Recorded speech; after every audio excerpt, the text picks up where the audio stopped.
Well, good evening. I'm Jamal Martin, and I'll be discussing the downward trend in incarceration today. Um, we have lately we've been seeing a downward trend over maybe the past 10 to 15 years in incarceration, and what I question is this attributed to leniency as far as enforcement of crimes and sentencing, or is there an actual decrease in the commission of crimes? I just found that as an interesting, topic of discussion. Although that's not something I'm going to be talking about today. I just felt like, since we're on this topic, that it would be something interesting to point out. Um, Although this is a class that deals with the issues in corrections, um, this downward trend I feel like is important to the whole entire criminal justice system. All the roles in the criminal justice system, whether that's the legal side, judicial, um, correctional, and law enforcement, all play a role in this downward trend that we're experiencing right now. And because of this, I'm not going to focus just on the correctional system. I am going to address some issues that go on within the entire legal system. Um, Focusing on this topic here, I want to put a theme to this topic. I want this theme to be called Bridging the Gap. And I feel like Bridging the Gap is my way of expressing how we're going to go about continuing this downward trend. Bridging the Gap plays an important role between the relation of people and the community and the organizations that service the community. In order for us to accomplish bridging the gap and seeing success of this gap that is being bridged, there needs to be things that are put in place that can improve the relationship and involvement of both citizens and um, criminal justice officials. So, the first thing I want to talk about is law enforcement and citizens. There's always an awkward relationship there. And by bridging the gap, I want to promote community relationship from both aspects. It's not one sided. It's a double sided sword that needs to be addressed. The citizens of the community need to be held accountable, and law enforcement officials need to be held accountable as well. Uh, the relationships between the two entities need to be improved.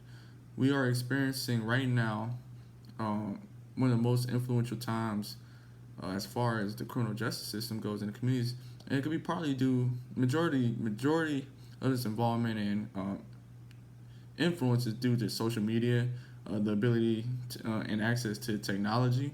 It's made it more suitable to be woke, as some people say in our community. Um, but this relationship between law enforcement officials, the criminal justice system, and citizens need to be improved. I believe by hosting events in both the community, which is neighborhoods, schools, is extremely important.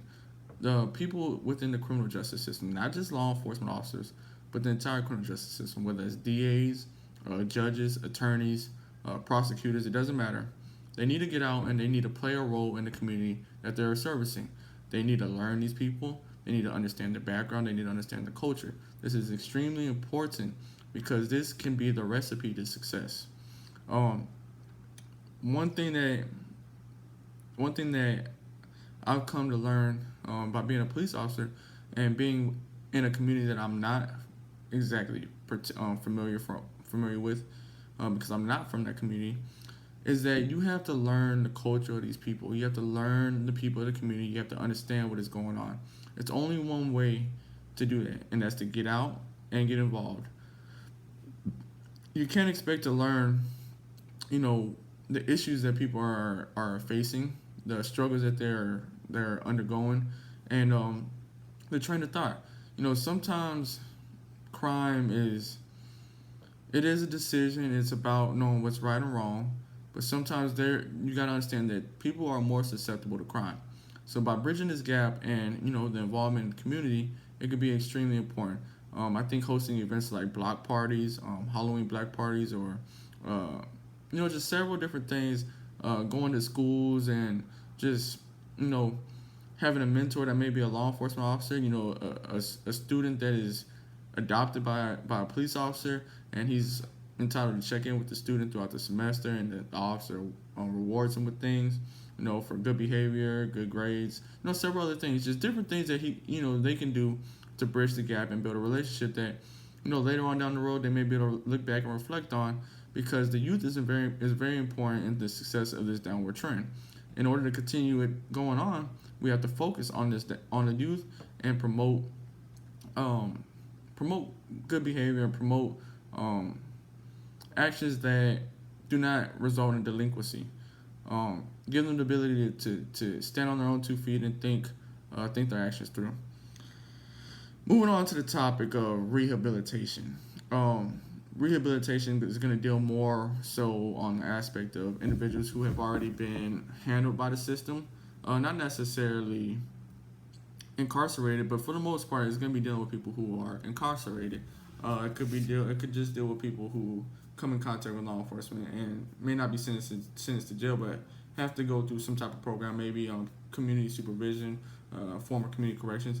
But the purpose is rehabilitation. The people that we're dealing with are individuals who have committed a crime and are now being faced by the legal system. We have to do something about it.